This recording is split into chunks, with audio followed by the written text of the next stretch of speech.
Cruzeiro na Sul-Americana. Então, Cruzeiro, pra cima deles, Zero. Na cidade que mora dentro do meu coração. O Capitão Robson tá ligado no Rádio Esportes, esperando pelas informações e essa possível escalação do Cruzeiro. Ô Pansieri, você me disse que o Matheus Pereira, o MP10, tá liberado. Quem mais? Quem pode ser a opção aí do técnico Leonardo Jardim para buscar a primeira vitória na competição na Sul-Americana, Pansi? Acredito que o Wallace vai ser opção, né? O Wallace que vem sendo bastante contestado pelas últimas atuações dele dentro de campo, mas é um jogador que vem buscando, né, o melhor dele também. O técnico Leonardo Jardim tentando resgatar o futebol desse jogador que chegou no ano passado com prestígio e por tudo que ele fez na Itália. Então, será que ele começa ao lado, por exemplo, do Romero, e aí muda um pouco o jeito do Wallace jogar, ao invés de ser um primeiro volante, buscar ele fazer essa segunda parte ali, né, do setor de meio campo, desse ajuste que o Jardim pode fazer? Vamos ver. É uma possibilidade. E o Christian, será que volta a ser relacionado? Foram ausências no sul do Brasil. Não viajaram para Porto Alegre, estavam com desgaste físico e por isso não foram. O Murilo Hickman, que foi convocado pro último jogo, foi chamado pro último jogo, ele não está relacionado hoje. A informação é que ele vai participar do jogo do Sub-20 do Cruzeiro. Tem clássico contra o Atlético no Campeonato Brasileiro. Então, o garoto sendo empenhado para o time base do Cruzeiro, para as categorias de base do Cruzeiro. Sendo assim, vamos tentar escalar um Cruzeiro com Cássio, lembrando que a preleção ainda não rolou, e ele só escala no dia. Não tem essa de escalar antes, não. Cássio, o William, Fabrício Bruno, Jonathan Jesus e Kaique. Eu tô indo numa possibilidade, né, que a gente tá vendo dos últimos jogos, Thiagão. Lucas Romero, Matheus Henrique e Eduardo. Ou será que ele começaria, por exemplo, com o Matheus Pereira, com o MP10? Na frente, Wanderson, Gabigol e Caio Jorge. Vou colocar isso uma possibilidade de Cruzeiro. Tiraria o Dudu do time? Wanderson, Dudu e Gabigol. Tiraria o Caio Jorge. Vocês Eu coloquei o Caio Jorge. Eu tiraria o Caio Jorge como ele fez no sul do Brasil. Será que pra estratégia de jogo é bom um jogador ficar 2 horas antes do jogo saber se ele vai jogar ou não? Eu acho que não é. Eu acho que pra estratégia, pra pensar o jogo, pra mostrar vídeo, é falar, olha aqui, ô Kaique, você vai marcar esse cara aqui. O cara vai completamente... Entendeu? O cara tem a chance de ficar na concentração, vendo, pô, peraí, esse canhotinho aqui, ele corta pro meio e bate, então eu vou tomar cuidado com ele. Aí o cara, 3 horas antes do jogo, reúne lá, depois de comer um pão de queijo lá e tomar um suquinho, você vai jogar. Eu particularmente acho... É questão cultural, né, Simões? O futebol, não, mas o futebol é tão profissional, análise de desempenho... Cultural do Brasil, do cara saber dormir tranquilo. Mas eu duvido que na Europa isso aconteça. Duvido que na Europa os caras do Arsenal entrarem em campo ontem pra jogar com o Real Madrid sem saber quem ia jogar. Eu duvido que foi 2 horas antes do jogo que vai jogar você, você vai marcar o Vini Júnior. Não, eu não acredito nisso. Eu acho que isso é prejudicial. Eu não acho que seja modernidade, não. Quando eu disse da questão cultural, a nossa cultura. Não, porque o jogador brasileiro... Não, qualquer um. O jogador brasileiro passa... Vou dormir hoje tranquilo, vou dormir melhor, que amanhã eu tô no jogo. E não é só isso, Thiago. O cara fica na concentração, ele pode ver, o goleiro pode ver, pô, aquele lá chuta bem. O lateral, né, que vai marcar, e o Cruzeiro tem 3 na esquerda, né? Pode pensar, pô, o pontinha dele é rápido, só que o cara é canhoto, então eu preciso ficar esperto, porque o cara corta pro meio e bate, entendeu? Aí fica esse negócio, eu acho que o cara fica lá na concentração, fica assim, eu não sei se eu vou jogar, se eu não vou jogar, não vou me preocupar, o zagueiro não sabe se o centroavante é bom no jogo aéreo, porque isso tudo tem que ser passado aí. Isso tudo tem que ser passado. Na disputa de pênalti não tem aquele negócio lá do goleiro, o treinador estuda e passa pro goleiro, fulano bate mais no canto direito, alto, não sei o que. Então, bom, eu não sei. Eu acho que não é positivo. Eu acho que concentração pro jogo envolve, inclusive, uma análise muito profunda de quem vai jogar. E, inclusive, os clubes trabalham com análise de desempenho. Então, se no Cruzeiro o jogador fica sabendo se vai jogar 2 ou 3 horas antes do jogo, eu, na minha maneira de enxergar futebol, considero que a concentração tem parte do tempo dela perdido, porque o cara não pode se concentrar realmente no jogo, porque ele não sabe se vai jogar ou não vai. O Léo Jardim concentra o time, Pansieri? Concentra. Falei aqui, eles concentraram ontem depois do treino já. Eles já treinaram. Por isso que o treino não foi de manhã. Geralmente o Cruzeiro faz o treino de manhã, né? Mas o dia aí que tem a véspera... Ele treina à tarde e já dorme lá. Pô, você joga na Imagina várzea. a resenha à noite lá. Quem vai jogar? Quem vai jogar? Ih, ó, pega leve aí. Não, você joga na várzea, não joga? Tu jogava, né? Quando seu joelho deixava, né? É. Quando o joelho deixava, você jogava na várzea. Joelho. Mas vem cá, mas você não conhecia um ou outro? Fala, ih, aquele zagueiro lógico. pega mais, aquele zagueiro ali é mais. Entendeu? É isso. O cara fica na concentração fazendo o quê, então? Porque, sabe, É estranho. Eu não sei. Eu acho estranho, sabe? Eu acho que o futebol hoje atingiu um nível de profissionalismo tão elevado que o cara se prepara pro jogo conhecendo quem ele vai enfrentar, quem ele vai marcar, por quem ele vai ser marcado, qual deficiência o cara pode ter, entendeu? Aí chega 2 horas do jogo, aí chega lá, ó, Marlon, você vai ser o lateral esquerdo, o Fagner, você vai jogar na direita. Eu, com toda sinceridade, com todo respeito, não tô querendo desmerecer o trabalho de ninguém, mas fica parecendo pelada de empresa que o cara chega lá e monta o time na hora. Eu acho que a concentração tem como um dos efeitos o jogador se preparar pro jogo sabendo quem ele vai enfrentar a fundo, não nessa indefinição se ele vai jogar ou não. Ô, Nath, deixando a questão cultural citada pelo Simões de lado, vamos falar um pouquinho das peças, né?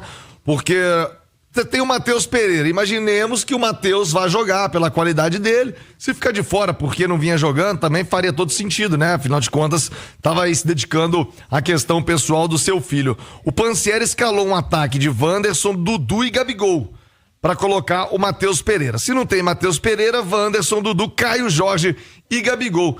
Eu vou te falar a verdade, se tirar o Caio Jorge aí desse ataque, pra mim é o que tá rendendo melhor de todos eles aí. Seria uma baita injustiça, viu, Nath? E o Leonardo Jardim não tem por característica deixar jogador por conta de nome não, viu, Nath? Eu acho que para pensar essa escalação de hoje, Thiago, é importante considerar 2 coisas. É importante você considerar o adversário, mas é importante você considerar a necessidade que o Leonardo Jardim tem de encontrar um Cruzeiro ideal e dar uma espinha dorsal para esse time e dar sequência para esse time o quanto antes. Se você pensa o adversário, ainda que o Cruzeiro vai jogar num Mineirão vazio, você pode pensar um Cruzeiro mais ofensivo, você pode pensar um Cruzeiro que não há necessidade de você ter 2 volantes, o Wallace e Romero, até porque jogando juntos, um costuma anular o outro e mais prejudica do que ajuda. Então você pode pensar um Cruzeiro com um só volante de marcação e com outros meio-campistas com mais qualidade no passe, e aí você já encaixa o Matheus Pereira, sabendo inclusive que ele não vai ser o cara mais útil na recomposição, e aí você pensa um setor ofensivo com 3 atacantes, e aí se fosse o meu setor ofensivo com 3 atacantes, eu iria privilegiar o Caio Jorge em função do do Wanderson, perdão. E aí, se tivesse que escolher em ter um atacante de lado do campo, seria o Dudu, porque eu acho que ele é mais qualificado e de quem chegou recentemente é quem mais tem correspondido. E aí tem o outro lado da moeda que mas esse Cruzeiro com Caio Jorge, com Matheus Pereira, com Dudu, com Gabigol, é um Cruzeiro que se sustenta pro restante da temporada, para as outras competições, ou é um Cruzeiro que dá conta só do jogo de hoje contra um adversário fraco de Sul-Americana? E aí, pensando nessa segunda linha de raciocínio, eu acho que o Leonardo Jardim, com pouco tempo de treinamento e com a corda no pescoço, apesar de um adversário mais fraco hoje, ele tinha que montar um Cruzeiro que ele já acha que é uma pré-base para o jogo do final de semana contra o São Paulo. Então eu jogaria só com 2 atacantes, eu colocaria mais gente nesse meio campo, eu acho que ele precisa tentar uma alternativa, seja com o Christian ou com o Lucas Silva, ou repetindo com o próprio Eduardo, de mais gente nesse meio campo, tendo ainda o Matheus Pereira, que aí é um acréscimo de qualidade, de talento, de criatividade, e tirando um desses atacantes. E aí ele pode montar essa dupla, tendo Dudu e Gabigol, ou dando uma chance pro Caio Jorge junto com o Gabigol,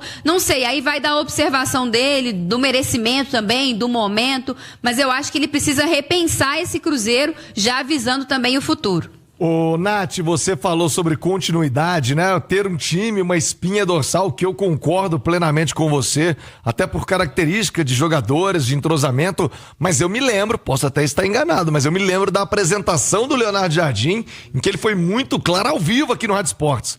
Não esperem que eu vá repetir time, não esperem que eu vá manter time, espinha dorsal, coluna de um time, porque eu monto os times de acordo com o adversário. Então, pro time de hoje ser totalmente diferente do fim de semana e do próximo fim de semana ser também bem diferente do que o Cruzeiro de hoje, Não me surpreenderia, porque foi assim que o Leonardo Jardim se apresentou e já havia dito que ele monta os seus times dessa maneira, de acordo com o dia e com o adversário. Eu prefiro, assim como você, continuidade. Mas, ô Paulo Azeredo, vamos falar um pouquinho do adversário. Muxuco Runa, não vai aprontar, hein? É a primeira vez desse time em Belo Horizonte, né? Então, Muxuco Runa, não, esta noite não. Não, Muxuco Runa sem aprontar hoje no Mineirão. Como é que vem o adversário do Cruzeiro pro compromisso da Sul-Americana, hein, Paulo Azeredo? Boa tarde. Tudo bem, Thiago? Boa tarde pra você, quem tá ligado com a gente aqui no Rádio Esportes. Bom, Muxuco Runa, que realmente tá estreando no Mineirão, né? Tem alguns jogadores, inclusive, que já jogaram no Mineirão, né? Já jogaram aqui no futebol brasileiro, mas o time em si está estreando. El Ponchito. Sabe por que El Ponchito, Thiago? Não. Já viu aquele poncho, aquela vestimenta que você coloca? Sim. Assim? Pois é, no escudo, para os mais antigos, no distintivo, né?